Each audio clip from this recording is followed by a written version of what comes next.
मशहूर अभिनेता अनुपम खेर इस वक्त हमारे साथ मुंबई से सीधा जुड़ गए हैं। अनुपम खेर जो वीजा विवाद को लेकर लगातार सुर्खियों में बने हुए हैं। अनुपम जी, पाकिस्तान उच्चायोग ये कह रहा है कि आपने कभी आवेदन ही नहीं किया वीजा के लिए।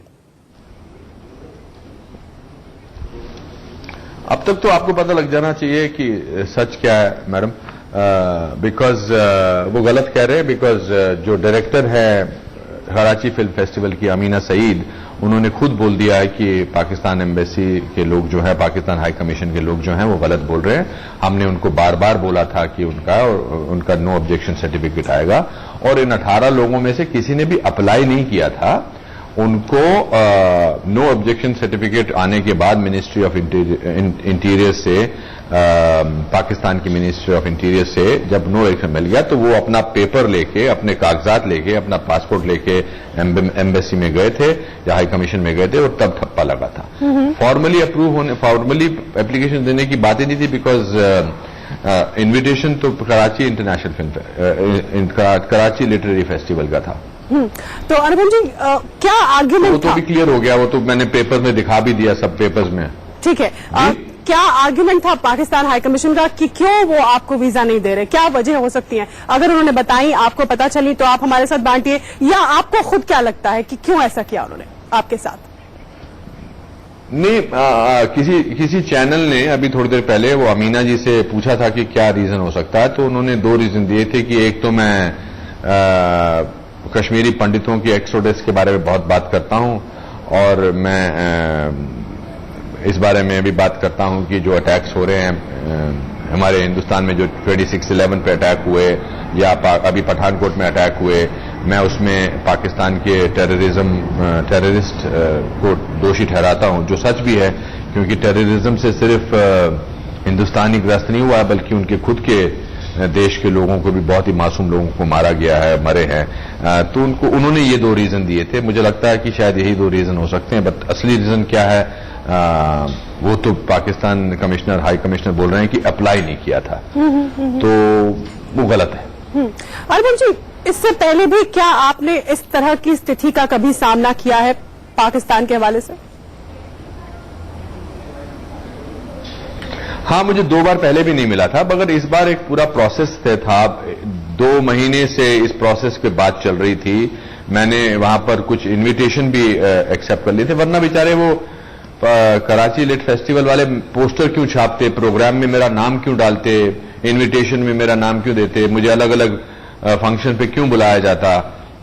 Because they had not expected. उससे पहले मैं अपने प्ले, कुछ भी हो सकता है कि 5 शोज करने गया था, सब कुछ फिक्स हो गया था। ये 10-12 साल पहले की बात है, और डॉन पेपर उसका स्पॉन्सर कर रहे थे, और तब भी मुझे भेज दिया गया था। मगर मैं एक बार कराची गया था इंटरनेशनल फिल्म फेस्टिवल पे, कारा फेस्टिवल होता था कराची, और वहां पर मुझे बेस्ट एक्टर का मिला था। मगर इसको 14-15 साल हो गए।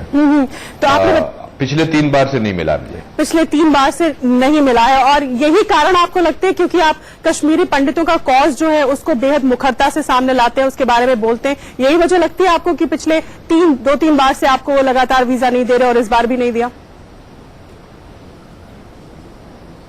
हाँ, बिकॉज अब अपने देश के में हो रही किसी त्रासदी के बारे में बात करना तो गलत तो है नहीं, और वो रियलिटी है, वो ट्रूथ है, वो सच है। तो उसके बारे में तो कोई किसी को 2 राय है ही नहीं कि जिन लोगों ने कश्मीरी पंडितों को खदेड़ कर, बलात्कार करके, उनके लोगों को मार के अपने ही देश में शरणार्थी बना के भिजवा दिया, बाहर निकाल दिया, उसके पीछे किसका हाथ था ये तो आपको भी पता है, और हमें पता है, और देश को भी पता है। उस पर तो बात करूंगा ना मैं, उस पर तो बात करूंगा। और अगर हमारे देश में टेररिस्ट अटैक होते हैं, चाहे वो 26/11 के हों या चाहे पठानकोट के हों, उनके प्रूफ मिल जाएं कि वो लोग कहां से आए थे, तो उस पर तो बात करूंगा ना, एक हिंदुस्तानी नागरिक होने के नाते। बट इसका मतलब ये तो नहीं कि वो जो बात की 18 में से 17 लोग जिनको वीजा दिया वो इस बारे में बात नहीं करेंगे। मुझे उम्मीद है कि वो इस बारे में बात करेंगे वहां जाकर। मुझे उम्मीद है कि वो मुझे क्यों नहीं दिया गया वीजा, इसके बारे में मुद्दा उठाएंगे अपने अपने सेशंस में, और सब बातें करेंगे कि भाई आपने 18 में से एक इंसान को कैसे सिंगल आउट किया। मैं किसी एक्सट्रीमिस्ट ऑर्गेनाइजेशन को तो हूं नहीं। बिल्कुल। मैंने तो पाकिस्तान में जब पेशावर पे मासूम बच्चों को मार गिराया था टेररिस्ट ने, मैंने तो उनके लिए एक ओपन लेटर लिखा था जो पाकिस्तान के हर अखबार में छपा था, यहाँ के हर अखबार में सुना था, और देश विदेश में जब भी मुझे कोई पाकिस्तान की का नागरिक मिलता था या मिलती थी, मुझसे कहती थी thank you very much for writing यकीनी तौर पर टू टेररिस्ट ऑन। यकीनी तौर पर अनुपम, आप आतंकवाद और कश्मीरी पंडितों के कंसर्न्स को लेकर हमेशा आवाज उठाते आए हैं और आपको लगता है कि यही वजह होगी आपको बार बार पाकिस्तान जो है वो वीजा नहीं दे रहा, लेकिन पाकिस्तान में भी ये आवाज उठनी चाहिए और जरूर उठेगी कि एक कलाकार को आखिर वो वीजा क्यों नहीं दे रहे जो सिर्फ अपनी कला को आगे बढ़ाने के लिए वहां जाना चाहता है। फिलहाल हमारे साथ जुड़ने के लिए बहुत बहुत धन्यवाद।